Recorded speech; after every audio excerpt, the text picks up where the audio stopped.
इस कथा को आपकी सुविधा के लिए सरल भाषा में सुना रही हूँ, जिससे भगवत पुराण का ज्ञान हर किसी तक पहुँच सके और हर कोई इसे आसानी से समझ सके। देवी भागवत पुराण सप्तम स्कंद प्रथम अध्याय।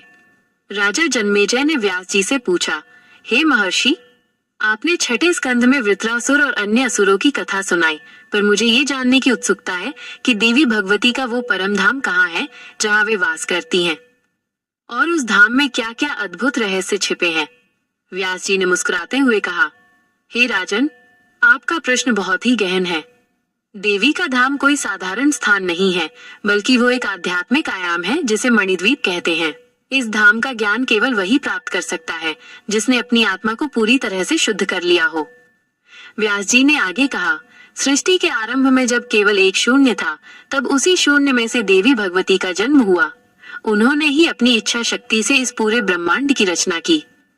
इस अध्याय में व्यास जी ने बताया कि देवी भगवती ही त्रिदेवों ब्रह्मा, विष्णु, महेश की भी परम शक्ति हैं। ब्रह्मा को उन्होंने सृष्टि की रचना करने की शक्ति दी, विष्णु को सृष्टि का पालन करने की शक्ति दी और महेश को सृष्टि का संहार करने की शक्ति दी। ये अध्याय हमें ये सिखाता है कि देवी ही इस ब्रह्मांड की एकमात्र परम शक्ति हैं और वही सभी ग्रहों और नक्षत्रों को नियंत्रित करती हैं। हमारी जन्म कुंडली में जो ग्रह होते हैं, वे भी देवी की ही शक्तियों के विभिन्न रूप हैं। व्यास जी ने आगे कहा, हे राजन, देवी के मणिद्वीप धाम में जाने का रास्ता अत्यंत कठिन है। ये रास्ता केवल वही खोज सकता है जिसके पास सच्ची भक्ति, त्याग और ज्ञान हो। उन्होंने मणिद्वीप का वर्णन करते हुए कहा कि वो एक ऐसा स्थान है जहाँ हर तरफ रत्न और आभूषण बिखरे हैं। वहाँ की धरती सोने की है और वहाँ का पानी अमृत जैसा है। उस धाम में कोई दुख नहीं है, कोई रोग नहीं है और कोई भय नहीं है। ये अध्याय हमें ये सिखाता है कि सच्चा सुख और शांति भौतिक चीजों में नहीं, बल्कि आध्यात्मिक जीवन में होती है। जब हम अपनी आत्मा को शुद्ध करते हैं, तो हम भी उस मणिद्वीप के समान एक शांत और आनंदमय जीवन का अनुभव कर सकते हैं। इस अध्याय में व्यास जी ने बताया कि मणिद्वीप में सिर्फ देवी भगवती ही नहीं, बल्कि उनके करोड़ों सहायक भी रहते हैं जो उनकी सेवा करते हैं। उन्होंने कहा कि ये सहायक कोई और नहीं, बल्कि वे सभी आत्माएं हैं जिन्होंने अपने जीवन में सच्ची भक्ति की और देवी को प्राप्त किया। ये हमें ये सिखाता है कि अगर हम अपने जीवन में सही मार्ग पर चलते हैं, तो हम भी देवी के धाम में एक स्थान प्राप्त कर सकते हैं। राजा जन्मेजय ने व्यास जी से पूछा, हे महर्षि, आप मणिद्वीप के अद्भुत रहस्य बता रहे हैं। मुझे ये जानने की तीव्र इच्छा है कि देवी ने इस सृष्टि की रचना कैसे की, ये सब कैसे संभव हुआ। व्यास जी ने एक गहरी सांस ली और बोले, हे राजन, ये एक ऐसा रहस्य है जिसे शब्दों में पूरी तरह से व्यक्त नहीं किया जा सकता, पर मैं तुम्हें वही बताता हूँ जो मैंने ध्यान में देखा है। ये घटना सिर्फ अतीत की नहीं है, बल्कि हर पल घटित हो रही है। उन्होंने कहा, सृष्टि के आरंभ में केवल एक शून्य था, एक ऐसा अंधकार जिसमें कोई ध्वनि नहीं थी, कोई रूप नहीं था। इसी शून्य में देवी भगवती ने अपनी इच्छा शक्ति से एक विचार उत्पन्न किया। ये विचार ही पहली चिंगारी थी जो इस ब्रह्मांड की नींव बन गई। व्यास जी ने बताया कि देवी के उस विचार से एक प्रकाश पुंज निकला, जिसे प्रणव या ओम कहते हैं। ये वही ध्वनि है जो हर चीज में मौजूद है। ये प्रकाश पुंज इतना शक्तिशाली था कि इसने पूरे शून्य को भर दिया। ये हमें सिखाता है कि ब्रह्मांड की सबसे बड़ी शक्ति एक विचार है और हमारे विचार ही हमारे जीवन को बनाते हैं। इस अध्याय में व्यास जी ने बताया कि देवी ने अपने उसी प्रकाश पुंज से सबसे पहले 3 गुणों की रचना की, सत्व, रजस और तमस। ये 3 गुण सिर्फ गुण नहीं हैं, बल्कि ये इस सृष्टि की मूल ऊर्जाएं हैं। सत्व, पवित्रता और ज्ञान से देवी ने ब्रह्मा को जन्म दिया। रजस, गति और कर्म से देवी ने विष्णु को जन्म दिया। तमस, अज्ञान और निष्क्रियता से देवी ने शिव को जन्म दिया। ये हमें ये सिखाता है कि हर व्यक्ति में ये तीनों गुण मौजूद होते हैं। हमारी कुंडली में भी इन तीनों गुणों का प्रभाव देखा जा सकता है। गुरु और चंद्रमा सत्व के प्रतीक हैं, सूर्य और मंगल रजस के प्रतीक हैं और शनि और राहु केतु तमस के प्रतीक हैं। व्यास जी ने आगे कहा, हे राजन, तीनों देवों ब्रह्मा, विष्णु, महेश के जन्म के बाद देवी ने उन्हें अपनी परम शक्ति का एहसास कराया। देवी ने उन्हें बताया कि वही इस ब्रह्मांड की एकमात्र परम शक्ति है और तीनों देव केवल उनकी इच्छा शक्ति से ही कार्य कर सकते हैं। उन्होंने बताया कि देवी ने ब्रह्मा को सृष्टि की रचना करने का काम सौंपा, विष्णु को सृष्टि का पालन करने का काम सौंपा और शिव को सृष्टि का संहार करने का काम सौंपा। इस तरह देवी ने हर कार्य को व्यवस्थित किया, जिससे सृष्टि का संतुलन बना रहे। ये हमें ये सिखाता है कि हर चीज का एक उद्देश्य होता है और जब हम अपने उद्देश्य को पूरा करते हैं तो हम भी सृष्टि के संतुलन में अपना योगदान देते हैं। रत्नों और हीरो से बना था। इसी सिंहासन पर स्वयं देवी भगवती बैठी थी। उनकी आभा ऐसी थी कि सूर्य और चंद्रमा का प्रकाश भी उसके सामने फीका पड़ जाता था। उनके चेहरे पर एक ऐसी शांति थी जो पूरी सृष्टि को शांति दे सकती थी। देवी के चारों ओर उनके सभी सहायक जैसे इच्छा शक्ति, ज्ञान शक्ति और क्रिया शक्ति थे जो उनकी सेवा में लीन थे। ये हमें सिखाता है कि देवी केवल एक रूप नहीं है, बल्कि वे ब्रह्मांड की सभी शक्तियों का मूल हैं। ज्योतिषीय दृष्टि से ये देवी का केंद्र त्रिकोण पहला, पांचवा और नौवां भाव है जो उनकी आत्मा, ज्ञान और धर्म को व्यास जी ने आगे कहा, हे राजन, देवी के पास कई दिव्य शक्तियां थीं, जिनमें से एक थी वाणी की शक्ति। व्यास जी ने बताया कि देवी की वाणी इतनी मधुर और शक्तिशाली थी कि जब वे बोलती थीं, तो पूरे ब्रह्मांड में एक अद्भुत संगीत गूंजता था। ये संगीत इतना मधुर था कि तीनों लोकों के देवता भी उसे सुनकर ध्यान में चले जाते थे। इस अध्याय में व्यास जी ने यह भी बताया कि देवी की वाणी में ही वेद छिपे हैं। ये हमें सिखाता है कि सच्चा ज्ञान कोई भौतिक वस्तु नहीं, बल्कि एक दिव्य ऊर्जा है जो हर जगह मौजूद है। इस अध्याय में व्यास जी ने उन सभी दिव्य प्राणियों का वर्णन किया जो मणिद्वीप में देवी की सेवा करते थे। उन्होंने बताया कि वहाँ करोड़ों योगिनियां, अप्सराएं और गंधर्व रहते थे। वे सब देवी के विभिन्न रूपों का प्रतिनिधित्व करते थे। ये हमें ये सिखाता है कि जब हम सच्चे मन से भक्ति करते हैं तो हम भी इन दिव्य प्राणियों की तरह बन सकते हैं और देवी की सेवा में लीन हो सकते हैं। मणिद्वीप में हर तरफ एक अद्भुत संगीत गूंजता था। व्यास जी ने कहा, ये कोई साधारण संगीत नहीं था, बल्कि ये संगीत ब्रह्मांड की धुन थी। व्यास जी ने बताया कि ये संगीत ब्रह्मांड के सभी तत्वों को संतुलित करता था। ये हमें ये सिखाता है कि जब हमारे मन में शांति होती है तो हम भी उस संगीत को महसूस कर सकते हैं। इस तरह व्यास जी ने मणिद्वीप की दिव्यता का वर्णन किया, जो सिर्फ एक स्थान नहीं बल्कि एक आध्यात्मिक अवस्था है जिसे हर कोई प्राप्त कर सकता है। व्यास जी ने राजा जन्मेजय से कहा, हे राजन, अब मैं तुम्हें एक ऐसी कहानी सुनाता हूँ जो इस सप्तम स्कंद का सार है। ये कहानी एक राजा और एक व्यापारी की है। बहुत समय पहले एक राजा थे जिनका नाम सुरथ था। वे एक बहुत ही धार्मिक और न्यायप्रिय शासक थे। उनकी कुंडली में शनि की 7.5 चल रही थी, जिसके कारण उनके ही मंत्री और सेनापति उनके खिलाफ हो गए। उनके ही राज्य के लोगों ने उनका साथ छोड़ दिया और वे सब कुछ खोकर वन में भटकने लगे। वन में उनकी भेंट एक व्यापारी से हुई जिसका नाम समाधि था। समाधि भी अपने परिवार से धोखा खाकर सब कुछ खो चुके थे। उनके बेटे और पत्नी ने उन्हें घर से निकाल दिया था। वे दोनों एक ही जगह बैठे थे, पर उनके मन में एक ही प्रश्न था, हमारा सब कुछ चला गया, फिर भी हमें अपने परिवार और राजपाट का मोह क्यों है। वे दोनों एक ऋषि के पास गए जिनका नाम मेधा था। ऋषि मेधा ने उन्हें बताया कि ये सब माया का खेल है। माया ही हमें मोह के बंधन में बांधती है। ऋषि ने उन्हें देवी की महिमा के बारे में बताया और कहा कि केवल देवी की कृपा से ही इस माया से बाहर निकला जा सकता है। ऋषि मेधा ने राजा सुरथ और समाधि को देवी की उस परम शक्ति के बारे में बताया जिसे महाविद्या कहते हैं। महाविद्या कोई साधारण शक्ति नहीं है, ऋषि ने कहा। ये देवी के 10 स्वरूप हैं जो सृष्टि की हर ऊर्जा का प्रतिनिधित्व करते हैं। मेधा ऋषि ने बताया कि जिस तरह हमारी कुंडली में 10वें भाव से हमारे कर्मों और पद का पता चलता है, उसी तरह महाविद्याएं भी हमारे कर्मों को नियंत्रित करती हैं। उन्होंने 10 महाविद्याओं का वर्णन किया। काली, काल और विनाश की शक्ति। 2, तारा, ज्ञान और मुक्ति की शक्ति। 3, छिन्नमस्ता, त्याग और आत्मबल की शक्ति। 4, भुवनेश्वरी, पूरे ब्रह्मांड की शक्ति। 5, बगलामुखी, वाणी और वाक शक्ति की शक्ति। 6, त्रिपुर सुंदरी, सौंदर्य और प्रेम की शक्ति। 7, त्रिपुर भैरवी, तपस्या और अनुशासन की शक्ति। 8, धूमवती, दुख और निराशा को दूर करने की शक्ति। 9, मातंगी, संगीत और कला की शक्ति। 10, कमला, धन और समृद्धि की शक्ति। ये सुनकर राजा सुरथ और समाधि को पहली बार ये एहसास हुआ कि उनके जीवन का दुख किसी और का नहीं, बल्कि इन्हीं शक्तियों के खेल का हिस्सा था। इसके बाद ऋषि मेधा ने देवी के 9 स्वरूपों के बारे में बताया जिन्हें नवदुर्गा कहते हैं। नवदुर्गाएं कोई अलग देवियां नहीं है, मेधा ऋषि ने कहा। ये देवी की ही 9 अवस्थाएं हैं जो हमारी आत्मा के विकास को दर्शाती हैं। उन्होंने नवदुर्गाओं का वर्णन किया। 1, शैलपुत्री, पहाड़ों की शक्ति जो हमारे मन को स्थिर करती है। 2, ब्रह्मचारिणी, तपस्या की शक्ति जो हमारे अंदर ज्ञान भरती है।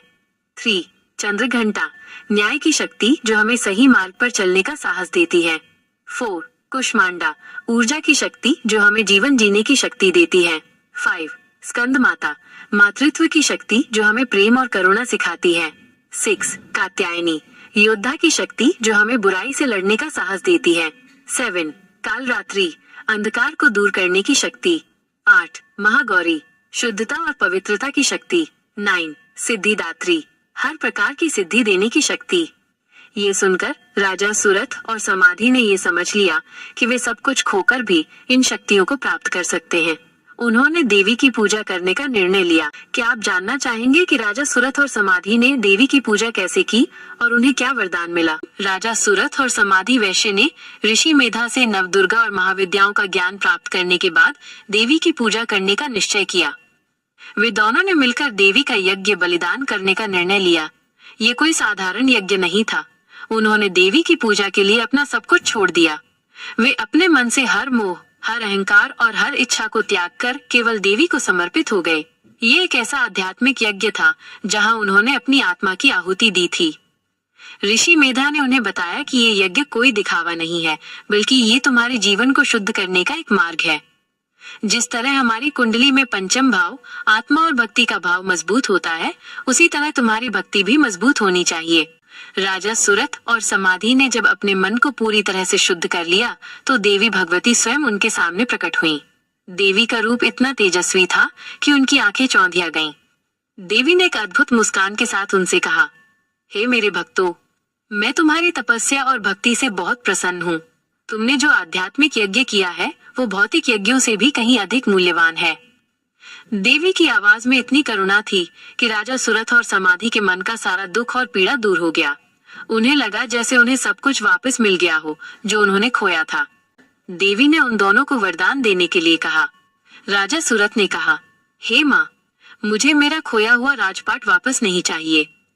मुझे केवल ये वरदान दीजिए कि मैं इस जीवन में और अगले जीवन में भी हमेशा आपकी भक्ति में लीन रहूं। ये सुनकर देवी ने राजा सुरथ को एक वरदान दिया।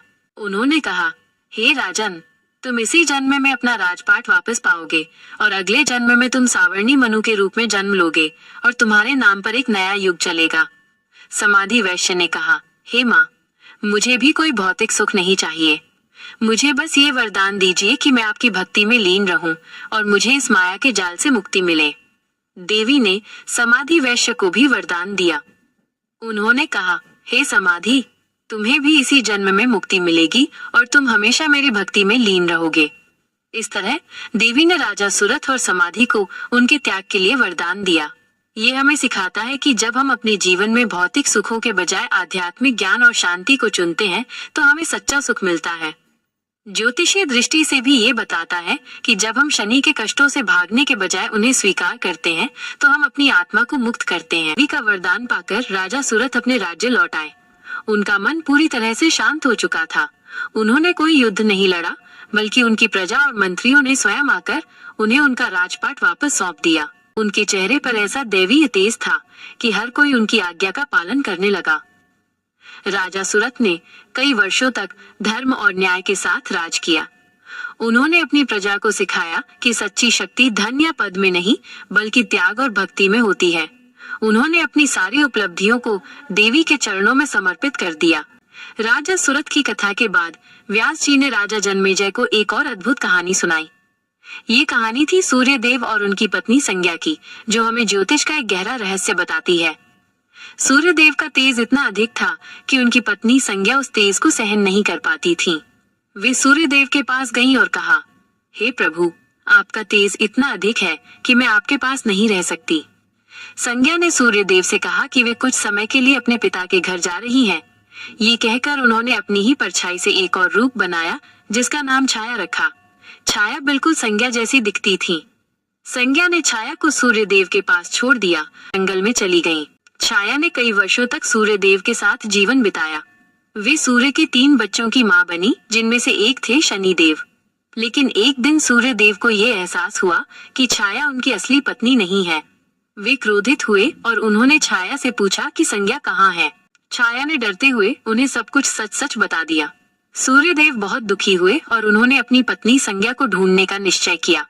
वे जंगल में पहुंचे और वहां उन्होंने संज्ञक में देखा। सूर्य देव ने भी घोड़े का रूप धारण किया और दोनों के मिलन से 2 तेजस्वी पुत्रों का जन्म हुआ। इन दोनों पुत्रों को अश्विनी कुमार कहते हैं।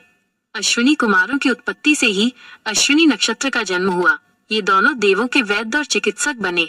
उन्हें हर रोग को ठीक करने की शक्ति मिली और वे हर किसी को जीवन दान दे सकते थे। इन अध्यायों में व्यास जी ने अश्विनी कुमारों के गुणों और उनकी शक्तियों का वर्णन किया। उन्होंने बताया कि ये दोनों भाई इतने दयालु थे कि वे किसी भी प्राणी के दुख को सहन नहीं कर पाते थे। उन्होंने कई देवताओं और ऋषियों की मदद की जिन्हें किसी भी प्रकार का रोग या कष्ट था। यह कथा हमें ये सिखाती है कि जब हम किसी के दुख को दूर करने का प्रयास करते हैं तो हमें भी एक दिव्य शक्ति मिलती है।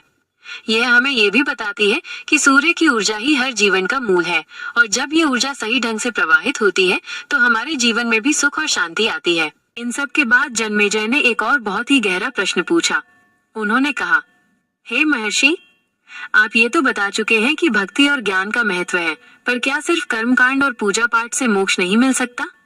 व्यास जी ने मुस्कुराते हुए कहा, हे राजन, आपका प्रश्न बहुत ही महत्वपूर्ण है। केवल कर्मकांड से मुक्ति नहीं मिलती, क्योंकि वो एक भौतिक क्रिया है। सच्ची मुक्ति तो तभी मिलती है जब व्यक्ति अपनी आत्मा को पहचानता है। इस अध्याय में व्यास जी ने ये समझाया कि हमारी कुंडली में छठा भाव, सेवा और कर्मकांड का भाव भले ही महत्वपूर्ण हो, पर असली मोक्ष तो 8वें भाव, आध्यात्मिक ज्ञान और मुक्ति का भाव से मिलता है। व्यास जी ने अपनी बात को साबित करने के लिए एक कथा सुनाई। बहुत समय पहले एक राजा थे जो बहुत ही धार्मिक थे। वे रोज बड़े बड़े यज्ञ और दान करते थे। उन्हें लगता था कि यही धर्म का सबसे बड़ा मार्ग है। एक दिन एक महान ऋषि उनके दरबार में आए।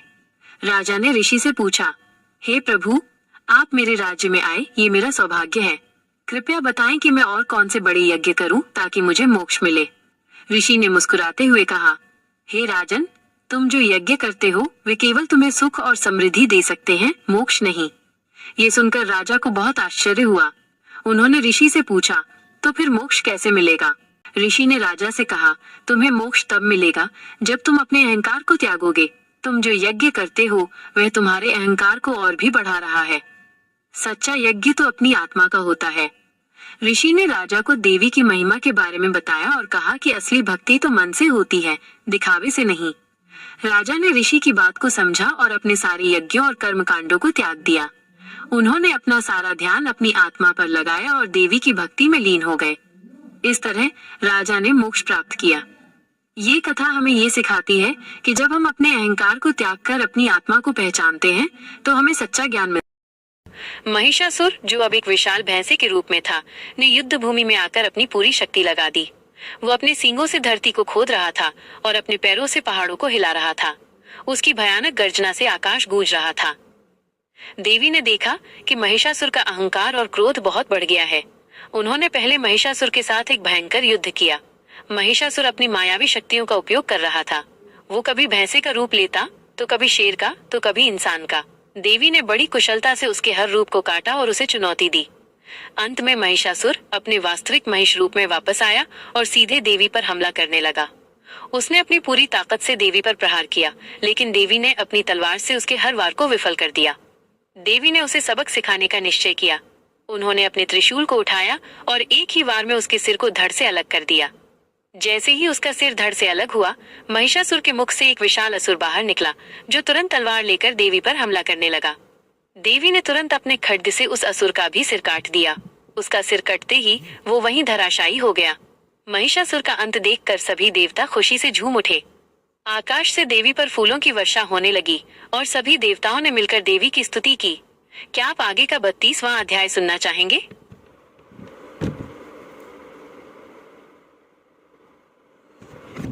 जब देवी ने महिषासुर का वध किया तो सभी देवता बहुत प्रसन्न हुए। वे सभी एक साथ मिलकर देवी की स्तुति करने लगे। उन्होंने कहा, हे देवी, आप ही इस सृष्टि की आदि शक्ति हैं। आपने ही ब्रह्मा, विष्णु और महेश को उत्पन्न किया है। आप ही महाकाली, महालक्ष्मी और महासरस्वती हैं। देवताओं ने देवी को धन्यवाद दिया और उनकी महिमा का गुणगान किया। उन्होंने देवी से कहा कि जब भी वे किसी संकट में होंगे, वे देवी का ही स्मरण करेंगे। देवी ने उन्हें वरदान दिया कि जब भी वे उन्हें याद करेंगे, देवी उनकी सहायता के लिए प्रकट होंगी। इसी समय एक और भयानक असुर शुंभ और निशुंभ अपनी शक्ति के घमंड में चूर होकर स्वर्गलोक पर चढ़ाई करने लगे। वे दोनों बहुत बलशाली थे और उन्हें वरदान मिला था कि कोई भी पुरुष उन्हें हरा नहीं पाएगा। उन्होंने भी महिषासुर की तरह ही देवताओं को स्वर्ग से निकाल दिया और उनका सारा अधिकार छीन लिया। देवता फिर से संकट में आ गए। उन्हें याद आया कि देवी ने उनसे कहा था कि जब भी वे उन्हें पुकारेंगे वे उनकी सहायता करेंगी। सभी देवता हिमालय पर जाकर देवी की तपस्या करने लगे। उनकी तपस्या से प्रसन्न होकर देवी प्रकट हुई। ये देखकर क्या आप जानना चाहेंगे कि देवी ने शुंभ और निशुंभ का सामना कैसे किया? जब देवी हिमालय पर प्रकट हुई तो उनका रूप इतना सुंदर और मनमोहक था कि वहां विचरण कर रहे शुंभ और निशुंभ के दूतों ने उन्हें देखा। वे तुरंत शुंभ और निशुंभ के पास गए और देवी के सौंदर्य का बखान किया। उन्होंने कहा, हे महाराज, हमने एक ऐसी अद्भुत और सुंदर स्त्री को देखा है जिसके सामने तीनों लोगों की कोई भी स्त्री नहीं टिक सकती। वो आपके लिए ही बनी है। दूतों की बातें सुनकर शुंभ और निशुंभ ने देवी को अपनी रानी बनाने का निश्चय किया। उन्होंने अपने सबसे शक्तिशाली दूत सुग्रीव को देवी के पास भेजा। सुग्रीव ने देवी के पास जाकर कहा, हे देवी, शुंभ और निशुंभ तीनों लोगों के स्वामी हैं। वे आपको अपनी रानी बनाना चाहते हैं। आप उनकी रानी बनकर सुख भोगों का आनंद लें। देवी ने हंसकर कहा, मैं एक शर्त पर उनसे विवाह कर सकती हूँ। जो मुझे युद्ध में हरा देगा मैं उसी की रानी बनूंगी। ये सुनकर सुग्रीव दंग रह गया। उसने वापस जाकर शुंभ और निशुंभ को सारी बात बताई। ये सुनकर शुंभ और निशुंभ बहुत क्रोधित हुए। उन्हें लगा कि एक साधारण स्त्री उन्हें चुनौती दे रही है।